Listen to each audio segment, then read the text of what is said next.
আমি বসিরহাট কলেজেরই প্রথম বাংলা অনার্সের ছাত্রী। স্যার তখন ওই কলেজেই ছিলেন। এখান থেকে আমার বাড়ি পূর্ব মেদিনীপুরের খেজুরি থানা, তো সেখান থেকে তুলে এনেছেন স্যারই। তো স্যারের বাড়ির সঙ্গেও আমি পারিবারিক সূত্রে আমাদের একটা সম্পর্ক রয়েছে। এই সূত্রে বসিরহাটে আমার বসবাস এবং থাকা, পড়াশোনা সবটাই। এরপরে কলকাতা বিশ্ববিদ্যালয়ে মাস্টার ডিগ্রি করার জন্য যাই, ওখানে পড়াশোনা এবং সেই চাকরি, সেখানেও স্যারের অবদান অপরিসীম।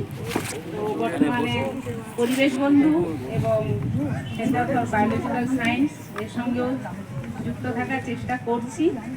আর আমি একটু যোগ হরিদ্বার থেকে পতঞ্জলি হরিদ্বারের যোগা শিক্ষক হিসাবে বর্তমানে কাজকর্ম করি। আর আমি এখানে যে সংগঠনগুলি আছে তার সঙ্গেও যুক্ত থেকে স্যারের সমস্ত রকম প্রচেষ্টার সাফল্য কামনা করে সবাইকে ধন্যবাদ জানিয়ে বক্তব্য শেষ করছি।